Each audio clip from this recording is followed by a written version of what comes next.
ساس کو فالج ہوا تو شوہر اور دیور نے انہیں دارالامان چھوڑنے کا فیصلہ کیا، جس پر میں نے انہیں سخت ٹوکا اور 4 سال تک بیٹی بن کر ساس کی خدمت کی۔ لیکن جب ساس کا انتقال ہوا تو وکیل نے ایک ایسی وصیت پڑھ کر سنائی جس نے دیور کو غصے سے پاگل کر دیا، اور میرے سامنے خاندان کا وہ بھیانک راز کھلا جس نے میرے ہوش اڑا دیے۔ السلام علیکم ورحمۃ اللہ وبرکاتہ۔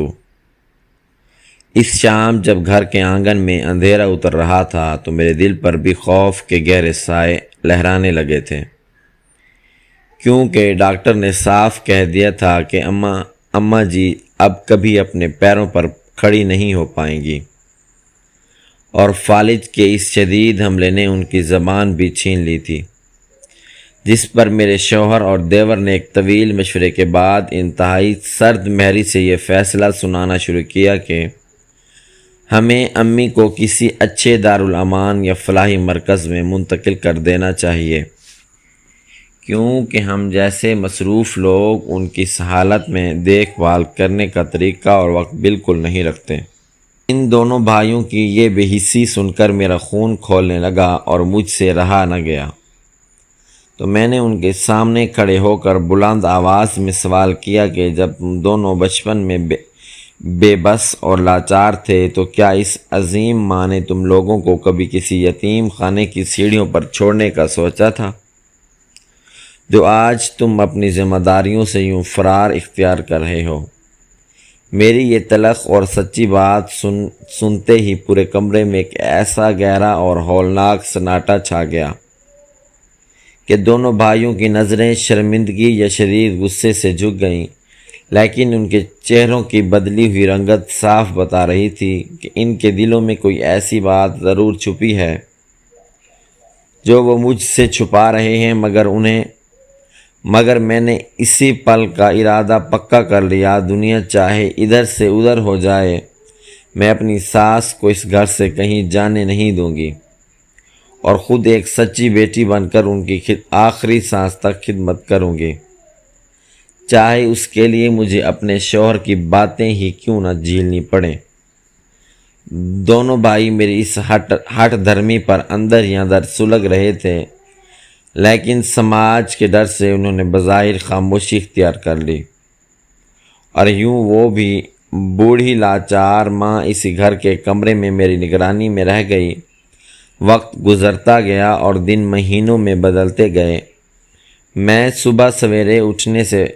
لے کر رات دیر گئے تک اماں جی کے پاس بیٹھی رہتی، انہیں وقت پر دوا کھلانا، ان کے بستر کو صاف کرنا اور ان کے بے جان ہاتھوں کو اپنے ہاتھوں میں لے کر تسلی دینا میرا روز کا معمول بن چکا تھا، جبکہ ان کے اپنے سگے بیٹے ہفتوں ان کے کمروں کا رخ تک نہ کرتے تھے۔ شوہر کا رویہ میرے ساتھ دن بدن تلخ ہوتا جا رہا تھا، اور وہ اکثر طنزاً کہتا تھا کہ اس فضول خدمت کا تمہیں کوئی صلہ نہیں ملنے والا، لیکن مجھے کسی صلے کی پرواہ نہیں تھی، کیونکہ جب بھی میں اماں جی کی طرف دیکھتی تو ان کی بیمار آنکھوں میں مجھے اپنے لیے ایک عجیب سی تڑپ اور تشکر کا احساس نظر آتا تھا، جیسے وہ مجھ سے کچھ کہنا چاہتی ہوں، کوئی ایسا سچ جو ان کے سینے میں دفن تھا اور زبان کا فالج انہیں وہ بولنے نہیں دے رہا تھا، اور یہی وہ راز تھا جو مجھے ان کے قریب کر گیا تھا۔ اماں جی کی خدمت کرتے کرتے 4 سال کے ایک طویل اور صبر آزما عرصہ بیت گیا، اور ان 4 سالوں کا ایک ایک دن میری زندگی کے کٹھن ترین امتحان جیسا تھا، جسے میں نے آرام، اپنی خواہشات، اپنی نیند کو یکسر بھلا کر خود کو ان کی دیکھ بھال کے لیے وقف کر دیا۔ میرے شوہر اور دیور کا رویہ وقت گزرنے کے ساتھ ساتھ ہمدردی کا رخ اختیار کرنے کے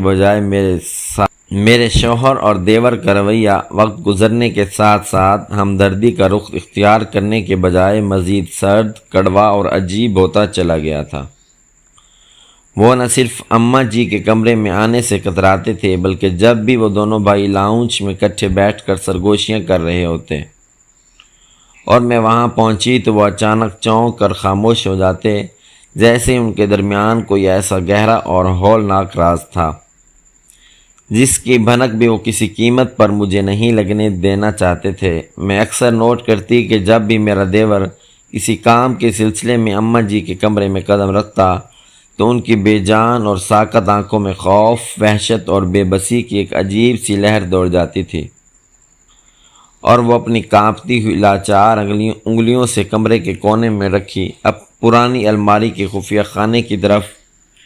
اشارہ کرنے کی ناکام کوشش کرتی تھیں، لیکن زبان کا فالج ان کے اندر تڑپتے ہوئے سچ کو باہر نہیں آنے دیتا تھا، اور یہی وہ پوری اسرار اور گہرا راز تھا جو مجھے راتوں کو سونے نہیں دیتا تھا۔ آخر اس بوڑھی ماں کے سینے میں ایک ایسا کون سا طوفان دفن ہے جسے دیکھ کر ان کے اپنے سگے بیٹے بکھلا جاتے ہیں اور چوروں کی طرح نظریں چرانے لگتے ہیں۔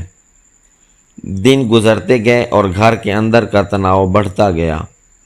میرا شوہر اکثر مجھے طنز کا نشانہ بناتا کہ تم اس مفلوج عورت کے پیچھے اپنی جوانی اور وقت برباد کر رہی ہو، اس فضول خدمت کا تمہیں کوئی صلہ نہیں ملنے والا۔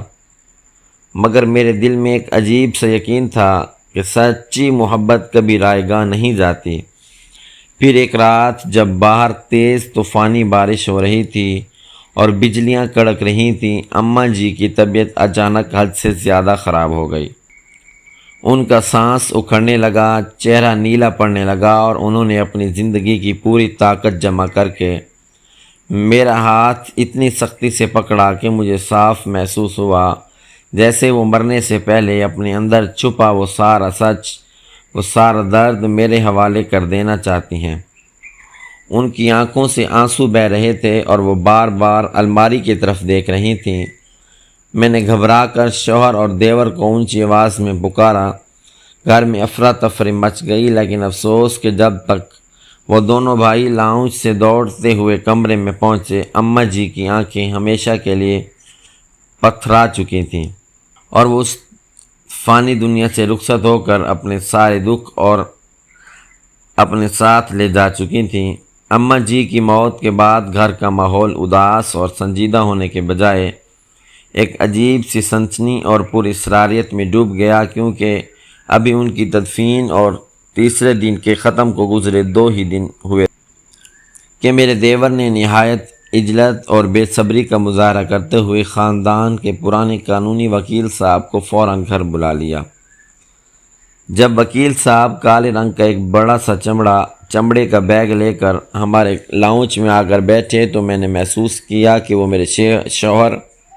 اور دیور کے چہروں پر ماں کے بچھڑنے کا کوئی غم نہیں تھا، بلکہ ان کی آنکھوں میں عجیب سا لالچ، عیاری اور سکون کی چمک تھی، جیسے وہ کسی بہت بڑی جاگیر یا دولت کی بلا شرکت غیر مالک بننے والے ہوں، اور انہیں پورا یقین تھا کہ اماں جی کے نام پر موجود کروڑوں کی جائیداد اور بینک بیلنس اب قانونی طور پر ان کے نام منتقل ہو جائے گا۔ میں چائے کے ٹرے ہاتھ میں لیے خاموشی سے لاؤنج کے ایک اندھیرے کونے میں کھڑی ہو کر یہ سارا منظر دیکھ رہی تھی، جبکہ وکیل صاحب نے انتہائی سنجیدگی سے اپنی اینک درست کی، بیگ کھولا اور اس میں سے ایک پرانا مہر بند لفافہ نکال کر بھاری آواز میں کہنا شروع کیا کہ دیکھو بیٹا، اماں جی نے اپنی زندگی کے آخری ایام، یعنی ان پر فالج کا یہ شدید حملہ ہونے سے کچھ ہی عرصہ پہلے میرے پاس آ کر ایک خصوصی اور قانونی وصیت تیار کروائی تھی،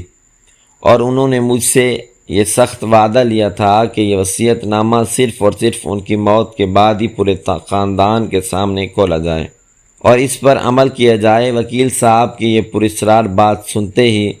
پورے لاؤنج میں ایک ایسا سناٹا چھا گیا کہ مجھے اپنے دل کی دھڑکنیں صاف سنائی دینے لگیں۔ میرے دیور نے بے صبری سے صوفے سے آگے لچکتے ہوئے، وکیل صاحب اب دیر نہ کریں، جلدی پڑھیں، آخر امی نے ہمارے لیے کیا چھوڑا ہے اور جائیداد کے حصے کیسے کیے ہیں۔ لیکن جیسے ہی وکیل صاحب نے لفافے کی سیل توڑی اور وصیت کی پہلی سطر بلند آواز میں پڑھنا شروع کی تو لاؤنج کی ہوا جیسے جم سی گئی، کیونکہ اس وصیت میں ایک ایسا بھیانک چونکا دینے والا اور رونگٹے کھڑے کر دینے والا راز لکھا تھا، جس کا میں نے خواب میں کبھی تصور نہیں کیا تھا، اور سنتے ہی میرے دیور کا چہرہ غصے، خوف اور حسرت سے یکسر لال بھبوکا ہو گیا اور اس کے ہاتھ کانپنے لگے۔ وکیل صاحب کے منہ سے نکلنے والے الفاظ لاؤنج میں موجود ہر شخص کے کانوں میں پگھلے ہوئے شیشے کی طرح اتر رہے تھے۔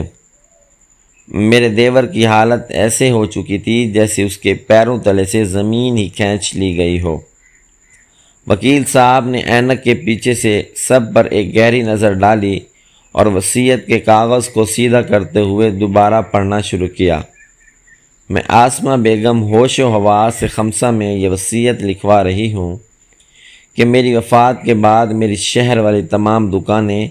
یہ آبائی مکان اور بینک میں موجود رقم کا ایک بڑا حصہ میری سگی اولاد یعنی میرے دونوں بیٹوں کو نہیں ملے گا،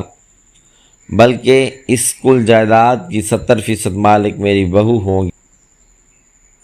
جس نے مجھے اس وقت سنبھالا جب میرے اپنے خون نے مجھے لاوارثوں کی طرح دارالامان پھینکنے کی تیاری کر لی تھی۔ یہ جملہ سنتے ہی میرا شوہر صوفے سے اچھل پڑا اور اس نے وکیل کے ہاتھ سے کاغذ چھیننے کی کوشش کرتے ہوئے چلا کر کہا، یہ جھوٹ ہے، یہ وصیت نامہ بالکل جعلی ہے۔ میری ماں ایسی وصیت کبھی نہیں لکھ سکتی۔ ضرور اس عورت نے میری ماں پر کوئی جادو ٹونا کیا تھا یا پھر آپ کو بھاری رقم دے کر یہ سب لکھوایا گیا ہے۔ وکیل صاحب نے نہایت سرد مہری سے میرے شوہر کا ہاتھ پیچھے جھٹکا اور کہا کہ جذباتی ہونے کی ضرورت نہیں ہے۔ اس وصیت پر تمہاری ماں کے دستخط اور انگوٹھے کے نشانات اس وقت ثبت ہوئے تھے جب وہ بالکل تندرست تھیں، اور اس کے ساتھ ساتھ انہوں نے ایک ویڈیو بیان بھی ریکارڈ کروا دیا تھا جو میرے پاس محفوظ ہے۔ دیور جو اب تک غصے سے کانپ رہا تھا، اس کا چہرہ اب خوف سے سفید پڑنے لگا تھا، کیونکہ اس وصیت کے پیچھے صرف جائیداد کا ہاتھ سے نکل جانا ہی نہیں تھا، بلکہ ایک ایسا خوفناک راز بھی تھا جو اب آہستہ آہستہ فاش ہونے جا رہا تھا، جس کے کھلنے کا ڈر اسے اندر ہی اندر کھائے جا رہا تھا۔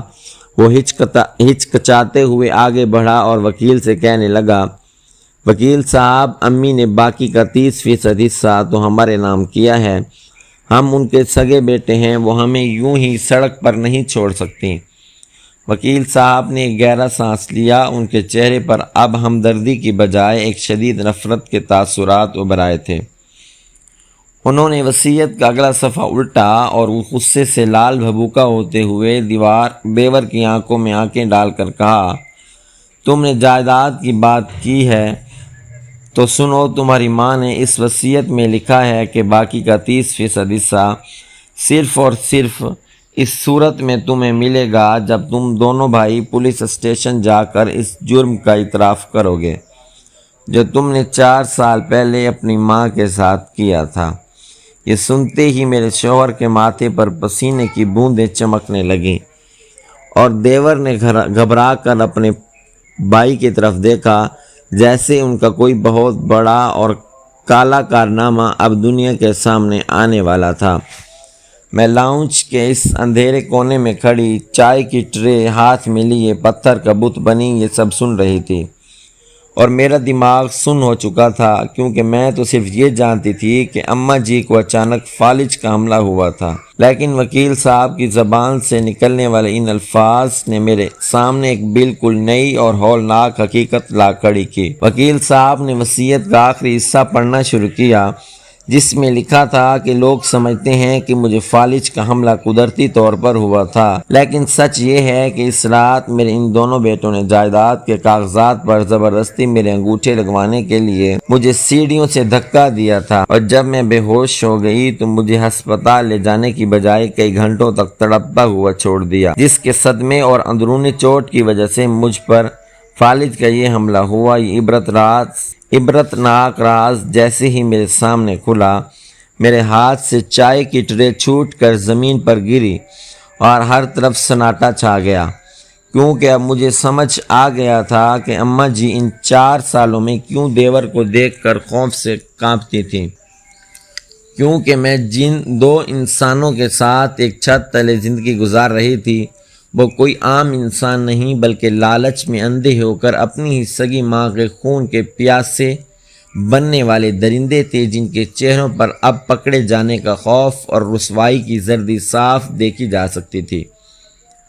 میرا شوہر ہکلاتے ہوئے وکیل صاحب کی طرف بڑھا اور کہنے لگا، یہ سب بکواس ہے، اس بوڑھی عورت کا دماغ چل گیا تھا، وہ ہم پر جھوٹا الزام لگا رہی ہے، کیونکہ اگر ایسا کچھ ہوا تھا تو وہ 4 سال تک خاموش کیوں رہیں اور انہوں نے پولیس کو کیوں نہیں بتایا؟ جس پر وکیل صاحب نے ایک طنز آمیز مسکراہٹ کے ساتھ اپنے بیگ سے ایک چھوٹی سی ڈیجیٹل ریکارڈ ڈیوائس نکالی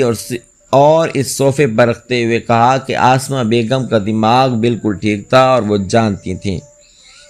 کہ ان کے بیٹے کتنے مکر و فریب سے کام لے سکتے ہیں۔ اسی لیے فالج کے حملے سے چند گھنٹے پہلے جب تم دونوں بھائی کمرے میں جائیداد کے کاغذات پر زبردستی دستخط کروانے کے لیے ان پر چیخ رہے تھے اور انہیں دھمکیاں دے رہے تھے تو انہوں نے اپنے تکیے کے نیچے چھپا یہ ریکارڈ آن کر دیا تھا، جس میں تم دونوں کی ایک ایک دھمکی، زبردستی کی آوازیں اور پھر انہیں سیڑھیوں سے دھکا دینے کے بعد اور ان کے تڑپنے پر تمہارے کہے اور یہ جملے صاف ریکارڈ ہیں، اب بڈھی مرے گی تو سب ہمارا ہو جائے گا۔ یہ سنتے ہی میرے دیور کے گھٹ نے جواب دے گئے اور وہ وہیں فرش پر ڈھیر ہو کر پاگلوں کی طرح اپنے بال نوچنے لگا، کیونکہ اب اسے سمجھ آ چکا تھا کہ اب نہ تو انہیں جائیداد کا 1 روپیہ ملنے والا ہے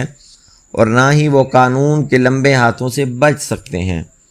میں نے جب اپنے شوہر کی طرف دیکھا جو اب تک خود کو معصوم ثابت کرنے کی کوشش کر رہا تھا تو مجھے اس کے چہرے سے ایسی گھن آئی کہ میں نے اسی وقت اس کے نام کا سندور اپنے دل سے مٹا دیا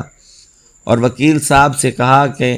آپ اب مزید وقت ضائع نہ کریں اور اس ریکارڈ کو فوراً پولیس کے حوالے کریں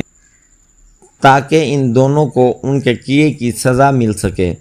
لیکن وکیل صاحب نے مجھے ہاتھ کے اشارے سے روکا اور گہرا سانس لے کر کہا،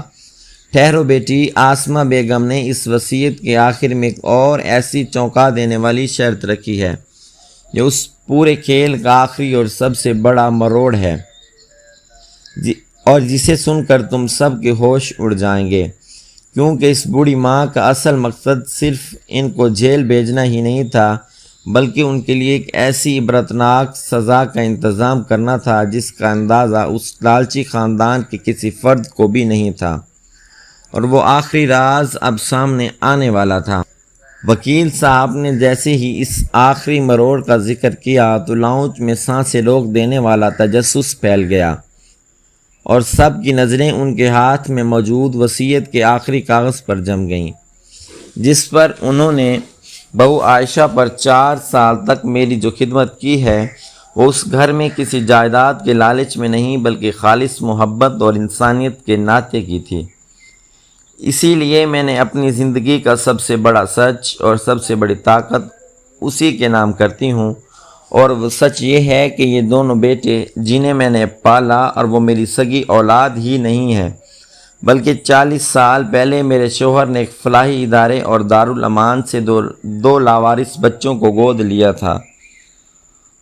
تو یہ وہی دونوں بھائی ہیں جن کا اصل خاندان اور سگا خون کبھی تھا ہی نہیں۔ میں نے ان کو سگے بچوں کی طرح پالا۔ ان کے خون کی سچائی اور لالچ تب سامنے آئی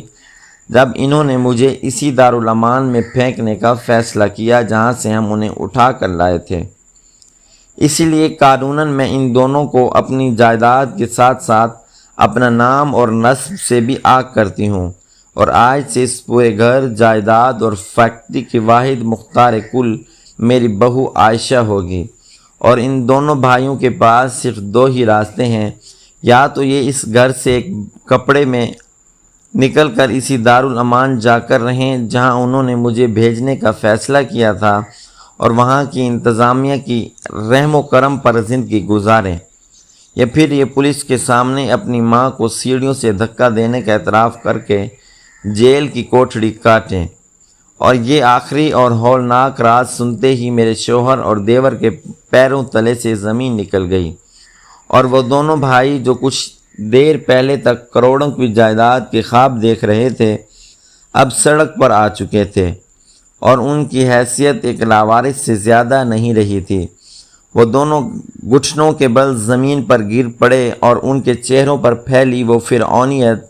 لالچ اب ذلت اور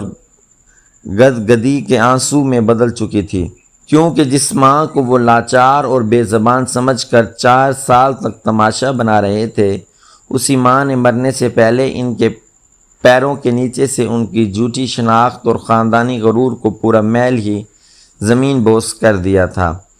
میرا شوہر جو ہمیشہ مجھے اوقات میں رہنے کی دھمکیاں دیتا تھا، اب رینگتا ہوا میرے پاس آیا اور روتے ہوئے میرے پیر پکڑنے کی کوشش کرنے لگا۔ خدا کے لیے ہمیں معاف کر دو، ہم سے بہت بڑی غلطی ہو گئی ہے، ہمیں اسی طرح سڑک پر لاوارثوں کی طرح مت پھینکو۔